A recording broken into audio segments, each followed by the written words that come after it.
నమస్కారం JP Andhra Pradesh news కు స్వాగతం.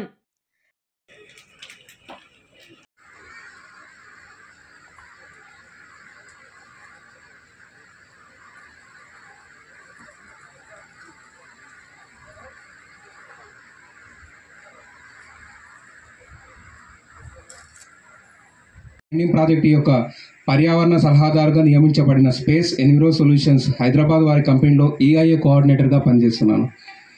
Director of mines and geology Andhra Pradesh ప్రభుత్వం వారి నోటీస్ తేదీ 11/10/2023 ద్వారా ఈ ప్రతిపాదిత క్వారీలీజును స్టార్ మినరల్స్ వారికి సూత్రప్రాయంగా 20 సంవత్సరాల కాలానికి మంజూరు చేయడం జరిగింది. దీని ప్రకారంగా ఈ ప్రతిపాదిత మైన్ 7.838 హెక్టార్ల విస్తీర్ణంలో సర్వే నంబర్ 11-A మరియు 11-B జోగిపల్లి గ్రామం సైదాపూర్ మండలంలో ఉంది. ఈ ప్రతిపాదిత గనికి సమీపంలో జోగిపల్లి గ్రామం 0.58 కిలోమీటర్ల దూరంలో, ఉట్కూరు రిజర్వ్ ఫారెస్ట్ 0.42 కిలోమీటర్ల దూరంలో ఉన్నాయి.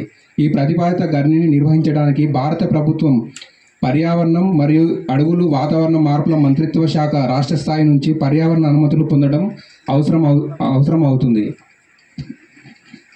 అందులో భాగంగా Andhra Pradesh state level environmental impact assessment వారి నుంచి 25/1/2024 నాడు పర్యావరణ ప్రభావాలను అంచనా వేయడానికి డ్రాఫ్ట్ ఎన్విరాన్మెంటల్ ఇంపాక్ట్ అసెస్మెంట్ రిపోర్ట్ను తయారు చేయడానికి అవసరమైన సూచన నిబంధనలు టర్మ్స్ ఆఫ్ రెఫరెన్స్ను పొందడం జరిగింది. ఈ ప్రతిపాదిత గనిలో మైనింగ్ కోసము 14,20,092 టన్నుల మైక్వా, క్వార్ట్జ్ మరియు ఫెల్స్పర్ నిల్వలు అందుబాటులో ఉన్నట్టు అంచనా వేయబడింది. మైక్వా, క్వార్ట్జ్ మరియు ఫెల్స్పర్ యొక్క వార్షిక ఉత్పత్తి సామర్థ్యం 70,736 టన్నులుగా ప్రతిపాదించడం జరిగింది. ఈ ఉత్పత్తి సామర్థ్యం ప్రకారంగా గని యొక్క జీవితకాలం 21 సంవత్సరాలు. డ్రిల్లింగ్ మరియు నియంత్రిత పేలుడుతో పాటు open cast semi mechanised mining పద్ధతి ద్వారా ఈ ప్రతిపాదిత మైనింగ్ నిర్వహించడానికి ప్రణాళిక చేయబడింది. ఈ ప్రతిపాదిత గని నిర్వహించడానికి అయ్యే ఖర్చు 55 లక్షలు. ఈ ప్రతిపాదిత గని నిర్వహించడానికి సుమారుగా రోజుకు 10.07 కిలోలీటర్ల నీరు అవసరం అవుతుంది. ఈ నీటిని దుమ్మును అణచివేయుటకు, మొక్కల పెంపకం కోసం మరియు మంచినీటి అవసరాల కోసం ఉపయోగించడం జరుగుతుంది. పర్యావరణ నాణ్యత మరియు ప్రతిపాదిత గని యొక్క ప్రభావాలను అంచనా వేయుటకు గని చుట్టూ 10 కిలోమీటర్ల వ్యాసార్థ పరిధిలో అక్టోబర్, నవంబర్ మరియు డిసెంబర్ 2023 కాలంలో బేస్ లైన్ డేటాను సేకరించి అధ్యయనం చేయడం జరిగింది. దీనికోసం 8 స్థానాల్లో వాయు నాణ్యత, శబ్ద స్థాయిలు, మట్టి 7 స్థానాల్లో భూగర్భ మరియు 5 స్థానాల్లో ఉపరితల నీటి నమూనాలను సేకరించి పరిశీలించడం జరిగింది. వీటి యొక్క విశ్లేషణ ఫలితాలు కూడా సూచించిన పరిమితుల్లోనే ఉన్నాయి. జీవ పర్యావరణం మరియు సామాజిక పర్యావరణం కూడా అధ్యయనం చేయడం జరిగింది. ప్రతిపాదిత గని నిర్వహణలో భాగంగా ముఖ్యంగా దుమ్ము వెలువడుతుంది. ఈ దుమ్మును నియంత్రించడానికి రోడ్లపై క్రమం తప్పకుండా వాటర్ ట్యాంకర్తో నీటిని చిలకరించడం, రోడ్లకు ఇరువైపులా చెట్లను నాటించడం జరుగుతుంది. ప్రతిపాదిత గని నుంచి శబ్ద కాలుష్యాన్ని నియంత్రించడానికి తగిన యంత్ర పరికరాల ఎంపిక మరియు వాటిని క్రమం తప్పకుండా నిర్వహించడం, వాహనాల వేగాన్ని 25 కిలోమీటర్లకు పరిమితం చేయడం జరుగుతుంది. ప్రతిపాదిత గని నుంచి 0.86 కిలోలీటర్ల వ్యర్థ నీరు మాత్రమే వెలువడుతుంది. ఈ నీటిని సెప్టిక్ ట్యాంకుకు మరియు ఇంకుడు గుంతకు తరలించడం జరుగుతుంది. ప్రతిపాదిత ప్రాజెక్టు నిర్వహణ ద్వారా సంవత్సరానికి 41,543 టన్నుల వ్యర్థాలు మరియు 5,275 టన్నుల ఓపీ వ్యర్థాలు ఉత్పత్తి అవుతాయి. ఈ వ్యర్థాలు 8,400 చదరపు మీటర్ల విస్తీర్ణంలో లీజు ప్రాంతం యొక్క తూర్పు దిశలో డంపింగ్ చేయబడుతుంది.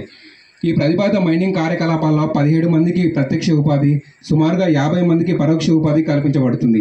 కంపెనీ యొక్క సామాజిక పర్యావరణ బాధ్యత కార్పొరేట్ సోషల్ రెస్పాన్సిబిలిటీలో భాగంగా సంక్షేమ కార్యక్రమాలు చేపట్టబడడం జరుగుతుంది. దీనికోసం అదనంగా 5.5 లక్షల రూపాయలు కేటాయించడం జరిగింది. ఈ 5,50,000 రూపాయలను గని చుట్టుప్రక్కల గ్రామాల్లో వైద్య శిబిరాలు, తాగునీటి సదుపాయం, సోలార్ లైట్ల ఏర్పాటుకు మరియు మొక్కల పెంపకం కోసం ఉపయోగిస్తారు.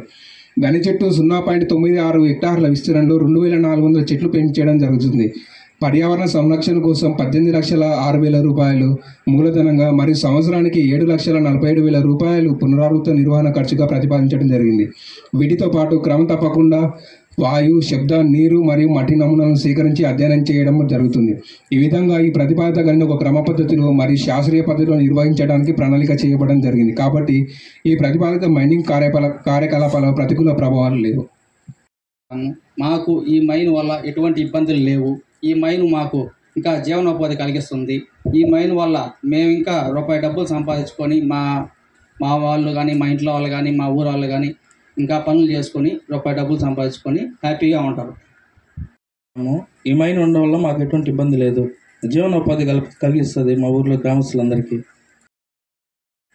మాది జోగుపల్లి గ్రామం. ఈ మైన్ వల్ల మాకు ఎటువంటి ఇబ్బంది లేదు. ఈ మైన్ ఉండడం వల్ల మాకు ఉపాధి కలిగిస్తుంది. ఇక్కడ ఈ మైన్ ఉండడం వల్ల మాకేం ఇబ్బంది లేదు. ఈ మైన్ వల్ల మాకు 10 మందికి ఉపాధి దొరుకుతుంది. దీనివల్ల ఈ మైన్ వల్ల మాకు ఇబ్బంది ఏం లేదు. ఈ మైన్ వచ్చిన వల్ల మేము 10 మంది ఈ మైన్ వచ్చిన వల్ల బాగా మేము బతకగలుగుతాము. దీనిలో పని చేసుకొని మేమందరం బాగుంటాము. మా బిడ్డలు కూడా బాగా చదివించుకుంటాం. మాకు జోగుపల్లి గ్రామం. ఇప్పుడు ఈ ఏరియాలో ఈ 11వ సర్వే నెంబర్లో మాకు కెనాల్ ఒకటి పోతుందండి ఈ దవన. దీనివల్ల కొంత మాకు ఆ కెనాల్ వల్ల ప్రాబ్లమే కానీ మాకు ఏం ప్రాబ్లం లేదు. దీనివల్ల 200 ఎకరాలు పారుదల నీళ్లు పోతున్నాయి. అదే సైదాపురం చెరువులు పోయి ఆళ్ళకు 300 ఎకరాలు నీళ్లు పోతున్నాయి. ఆ కాలువ మాకు నీళ్లు కానీ కరెక్ట్గా పోతున్నాయి, ఎవరికేం ప్రాబ్లం లేదు. కానీ ఆ అంతగా నీళ్లు కానీ లేకపోతే ఇక్కడ 200 ఎకరాలు ప్రాబ్లం వస్తుంది. నీళ్లు నిమ్మ చెట్లు ఎండిపోతాయి. రెండోది ఇక్కడ సైదాపురం పోయే కాలువ ఇక్కడ ₹1 కోటి పెట్టి ఈ విధంగా కాలువ తీసామండి. అయితే ఇప్పుడు బూట్ చేసినట్టుంటారు వాళ్ళు. ఆ కాలువను కానీ మాకు రెక్టిఫై చేసి నీట్గా చేసి మాకు పంపిస్తే మాకైతే ఏం లేదు.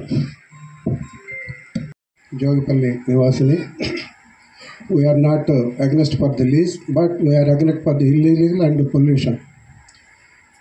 ఈ సర్వే నెంబర్లో ముందు సోదరుడు చెప్పినట్టు తెలుగంగ 2A నుంచి సైదాపురం చెరువుకి సప్లై ఛానల్ ఒకటి రైతులే స్వయంగా తయారు చేసుకోవడం జరిగింది. ఇక్కడి నుంచి గౌరవనీయ జాయింట్ కలెక్టర్ గారు ఒక 10 అడుగులు అక్కడికి వెళ్తే కైవల్య గిద్దలూరు చెరువు పోయే కాలువ మీద ఒక అక్విడేట్ కట్టుకోమన్నారు రైతులే. కనీసం అది 56 లక్షల రూపాయలు అయి ఉంటుంది. ఈ సీజన్ నుంచి ఈ నీళ్ళు ఇటు వెళ్ళిన దానివల్ల జోగిపల్లి, జాబలాపురం, పొక్కందల, మొలకలపూండ్ల, సైదాపురం, దాడిశెట్టిపల్లి, చెంగనపల్లి, కమ్మోరిపల్లి ఈ గ్రామాలన్నిటికీ సాగునీరు, త్రాగునీరు అందుతుంది కనుక రైతులే దీన్ని స్వయంగా నిర్మించుకున్నారు. గవర్నమెంటు ఎలాంటి వనరులు కల్పించలేదు. ఈరోజు ఈ కాలువని వాళ్ళు తవ్వడం మూలన ఈ సీజను మాకు నీరు అందలేదు. తెలుగంగకు కూడా నీళ్ళు ఇవ్వలేదు. కానీ కనీసం పశువులు తాగడానికి ఏదో కొద్ది వదిలారు. అవి కూడా ఈ 7 పల్లెలకి ఆగిపోయినాయి. వాళ్ళు ఇక్కడ చేసినటువంటి లీజ్ తీసుకుంది, లీజ్ అప్లై చేసింది 11వ సర్వే నెంబరు. 12వ సర్వే నెంబర్లో వాళ్ళు తవ్వడం జరిగింది. 12వ survey number government land. Government ల్యాండ్లో కూడా 4 ఎకరాలు వాళ్ళు కొని ఉన్నారు, అసైన్మెంట్ కొన్నారు. పోతే మిగతా 4 ఎకరాల చిల్లరలో క్వాడ్జైట్ అనేది తీయడం జరిగింది. దాని తర్వాత ఏదో విలేజర్స్ అబ్స్ట్రాక్ట్ చేశారు, ఆపారు. ఇదంతా కూడా పర్మిషన్ రాకముందే తవ్వడం జరిగింది వీళ్ళు. వీటన్నిటికీ అధికారులు దాన్ని ఏదో చేసి మాకు ఆ తెలుగం కాలువని రెక్టిఫై చేసే పరిస్థితి అయితే మాకు ఎలాంటి అభ్యంతరం లేదు. ఇప్పుడు ఉన్నటువంటి ఈ విలేజ్ రీసర్వే జరిగింది. రీసర్వేలో పబ్లిక్ యూటిలైజేషన్ కోసం ఏ ప్రాంతం అయితే ఉంటుందో ఆ ప్రాంతాన్ని గవర్నమెంట్ కింద తీసుకొని మిగతా దాన్నే రైతుకి ఇవ్వడం జరుగుతుంది. అందువల్ల ఈ సర్వే నెంబర్లో అనాథరైజ్డ్ కెనాల్ అదేమి రైతులే చేసుకుంది కనుక అది అనాథరైజ్డ్. దాన్ని రెక్టిఫై చేసి ఆథరైజ్ చేసి వాళ్ళకి లీజ్ ఇవ్వడంలో మాకు ఎలాంటి అభ్యంతరం లేదు. వైస్ సర్పంచ్ని. దీనివల్ల మాకు చాలా సమస్యలు, అన్యాయాలు జరిగి ఉన్నాయి. గతంలో దీంట్లో అక్రమంగా ఇల్లీగల్ మైనింగ్ జరుగుంది. దానికి మేము మన కలెక్టర్ గారికి కూడా నివేదిక ఇచ్చున్నాము. మన ఫోటోలు కూడా దానివల్ల దాంతో మేము సేకరించున్నాము. ఒకసారి సార్కి కూడా మేము చూపించదలుచుకొని ఉన్నామండి. ఈ 1000 టన్నులు క్వార్జైట్ ఇల్లీగల్గా తరలించడం జరిగింది. మేము కూడా చాలాసార్లు వచ్చి అడ్డుకున్నాము. కానీ మా మీద దౌర్జన్యం బాగా ఇదిగా గోండాలను తీసుకొచ్చి మమ్మల్ని కొట్టించేదానికి చూసి బాగా ఇదిగా చేశారు. కానీ ఇదైతే మాకు ఈ మైన్ వల్ల చాలా ఇబ్బందులు పడాల్సి వచ్చే పరిస్థితి ఉంది. దీనివల్ల కాలుష్యం అనేది చాలా ఏర్పడుతుంది. ఈ మైను కొంతమందికి ఉపయోగం కానీ కొంతమందికి అయితే నష్టాలు జరుగుతున్నాయి. అవన్నీ చూసి చేయవలసిందిగా కోరుతున్నాను. మన జేసీ గారిని కోరుతున్నాను, జాయింట్ కలెక్టర్ గారిని. ఉప సర్పంచ్ తమ్మిశెట్టి గజేంద్ర. పట్టపు లక్ష్మయ్య, జోగుపల్లి గ్రామం. ఇక్కడ వచ్చిన కలెక్టర్ గారికి అందరికీ నా నమస్కారాలు. ఇక్కడ ఇప్పుడు వరకు కాలువ గురించి 12వ సర్వే నెంబర్ గురించి అన్నీ చెప్పారు కదా. ఇది ఎవరికి అన్యాయం జరిగింది, ఎవరు తీశారు, ఫస్ట్ ఎవరు తీశారు, తర్వాత ఎవరు తీశారు, ఎక్కడి నుంచి తీసిపోయారు, మొత్తం వీడియోలు నా కాడ ఉన్నాయి. వాళ్ళు మాట్లాడిన ఆడియో, వాళ్ళు మాట్లాడిన అనిల్ కుమార్ కాడ నుంచి మొత్తం రికార్డ్తో కూడా నా కాడ ఉంది. వాళ్ళు కరెక్ట్గా ఎవరు ముందు చేసి ఎవరు ఇచ్చేశారు, ఈ కాలువ తీసింది ఎవరు, దీనివల్ల ఎవరికి అన్యాయం జరిగింది, ఫస్ట్ కాలువ తీసిన వాళ్ళు ఎవరు, ఎక్కడ ఒపీనియన్ ఏం లేదు సార్. దీనివల్ల ఎవరికి నష్టం లేదు, ఎవరికి ఇబ్బంది లేదు. కాలువ ఎటువంటి కాలువ అట్టే ఉండింది. ఫస్ట్ మా ఊరిలో దీన్ని తీసింది. నేను ఉన్నాను అక్కడ, నేను చూశాను. దీనివల్ల ఎవరికి ఇబ్బంది లేదు. ఇప్పుడు వచ్చి గ్రామస్తులు మేము ఓళ్ళు లోడేశారు, వీళ్ళు లోడేశారు, అది ఇది అని మాట్లాడుతూ ఉన్నారు. అవన్నీ వృధా మాటలు. అవన్నీ ఎవరు లోడారు, ఎవరు చేశారు అనేది అందరికీ తెలుసు. ముందు ఇదో పెద్దలనే వాళ్ళు వచ్చి రెచ్చగొట్టి పంపించి ఆడి నుంచి వచ్చి ఇక్కడికి వచ్చి మళ్ళీ తర్వాత వచ్చి మళ్ళా ఇక్కడికి వచ్చి మళ్ళీ పెద్ద మనిషి అవుతాడు. అక్కడ ఇద్దరిని పంపిస్తాడు, ఇక్కడికి వచ్చి పెద్ద మనిషి అవుతాడు, మళ్ళీ వచ్చి అక్కడ పార్ట్నర్షిప్ తీసుకుంటాడు. ఎవరు ఎన్ని పెట్టారో, ఏం పెట్టారో, ఏ ఫోటోలు ఏందనేది మా దగ్గర ఉన్నాయి. మా దగ్గర రికార్డులు కూడా ఉన్నాయి, కోర్టు ఆర్డర్లు కూడా ఉన్నాయి మా దగ్గర. అది సార్ అన్యాయం సార్. ఇది ఈ ఊరికి ఎంత దూరంలో ఉంది, 10 మంది బ్రతుకుతారు ఈ మైన్ మీద. అది దీనివల్ల ఎవరికి ఏ ఇబ్బంది లేదు. దీన్ని మాత్రం ఈ మైన్ ఉండడం వల్ల 10 మందికి బ్రతుకుదిరివే కానీ ఇంకే ఇబ్బంది ఉండదని మనం నిర్ణయించుకుంటున్నాం. సర్వేపల్లి అంకయ్య, నాది ఊటుకూరు. నేను ఒక ఎన్జిఓగా పర్యావరణవేత్తగా ఇక్కడికి రావడం జరిగింది. ఇక్కడ ఈ మండల పరిధిలోనే వెనకబడినటువంటి ప్రాంతం ఇది. ఇక్కడ ఉపాధి ఎక్కువగా దొరికేది అంటే ఇక్కడ మనకు ఈ మైనింగ్ల ద్వారానే మనకు ఎక్కువ కూలీలు దొరుకుతున్నాయి. కాబట్టి వీళ్ళకి అనుమతి ఇప్పించవలసిందిగా కోరుతున్నాను. ఎన్జిఓలు, పత్రికా సోదరులు, గ్రామస్తులు అందరికీ హృదయపూర్వక నమస్కారాలు. ఇవాళ ఈ యొక్క ప్రజాభిప్రాయ సేకరణకు ఈ యొక్క మెట్ట ప్రాంతాల్లో గనులు, ఈ యొక్క ఉపాధికి సంబంధించి పర్యావరణ అభిప్రాయ సేకరణ పెట్టారు. ఇక్కడ అందరూ మెట్ట ప్రాంతంలో ఉపాధి లేదని చెప్పేసి కోరుకుంటున్నారు. కాబట్టి వారికి ఉపాధి చూపించే విధంగా ఈ యొక్క అనుమతులు ఇప్పించవలసింది కోరుతున్నాం.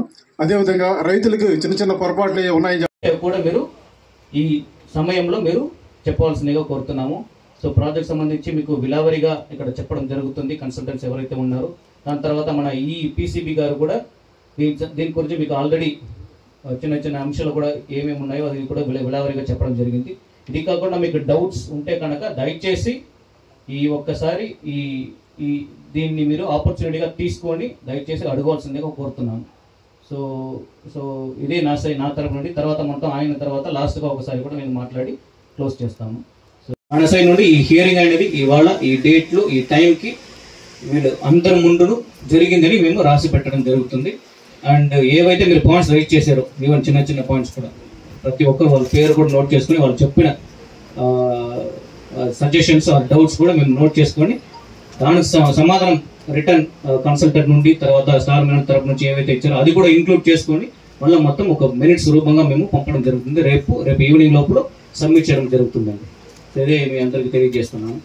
అండ్ ఈ హియరింగ్కి వచ్చినటువంటి గ్రామ ప్రజలు అందరికీ కూడా మరొకసారి ధన్యవాదాలు తెలియజేసుకొని సెలవు తీసుకున్నాను.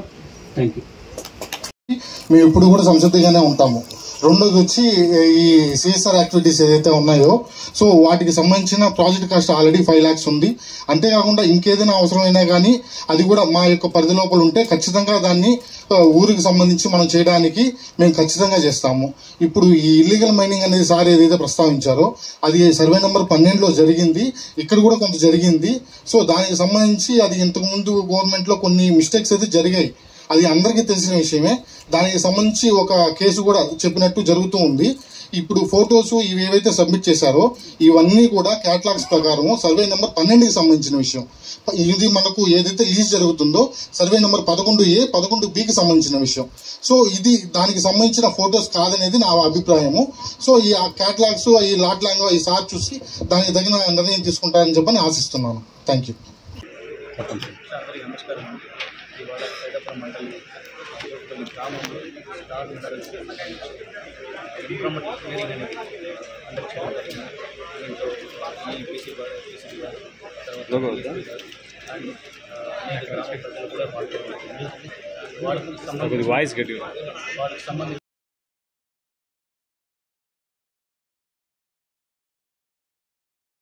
సబ్జెక్ట్స్ ఏవైతే ఉన్నాయో అది కూడా ఇక్కడ విలావారీగా డిస్కస్ చేయడం జరిగింది.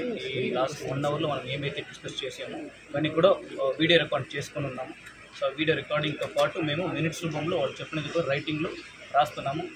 అండ్ వాళ్ళు ముఖ్యంగా ఈ సప్లై చైన్ కెనాల్ ఒకటి ఈ సర్వే నెంబర్ ద్వారా అవుతుందని అడిగారు. దానికి సంబంధించిన చర్యలు ఎలా తీసుకుంటున్నారని కన్సల్టెంట్ వాళ్ళు కూడా రిప్లై ఇవ్వడం జరిగింది. అన్నీ కూడా నోట్ చేస్తున్నాం. తర్వాత ఈ కార్పొరేట్ సోషల్ రెస్పాన్సిబిలిటీ కింద వాళ్ళు ఏమేమి చర్యలు తీసుకోవాలి, ఎడ్యుకేషన్ హెల్త్ పరంగా వాళ్ళకి ఏ ఉపాధి కల్పించాలి, ఇవన్నీ కూడా రిక్వెస్ట్ చేయడం జరిగింది. ఇవన్నీ కూడా నోట్ చేస్తున్నాం. కొంతమంది ఎన్జిఓస్ కూడా సేమ్ పాయింట్స్ మీద రైజ్ చేశారు. ఇది కాకుండా జనరల్గా ఈ ఊర్లో ఈ పొల్యూషన్ లేకుండా ఈ సమస్య అనేది ఈ పని అనేది జరగాలని వీళ్ళు కోరుకున్నారు. సో దాని ప్రకారం మేము ఇవన్నీ కూడా రాష్ట్రంగా రాసి పైన పెట్టడం జరిగింది. సో ఈ ఊరు వాళ్ళు అందరూ కూడా వచ్చి పాల్గొన్నారు. ఈ చాలా గట్టిగా చెప్పాము. ఇల్లీగల్ మైనింగ్ అనేది ఒకటి ఆల్రెడీ జరిగింది. 12 సర్వే నెంబర్ చెప్పారు. దానికి సంబంధించి యాక్షన్ కూడా తీసుకున్నాము. ఇలాంటి ఏమైతే ఉన్నాయో మళ్ళీ దానికి ఇన్స్ట్రక్షన్ కూడా ఇవ్వడం జరిగింది. ఇలాంటి ఇల్లీగల్ మైనింగ్ అనేది ఏవైతే జరిగి ఉన్నాయో చర్యలు ఎలా తీసుకున్నామో అలాగే మళ్ళీ కూడా తీసుకుంటామని మళ్ళీ చెప్పడం జరిగింది.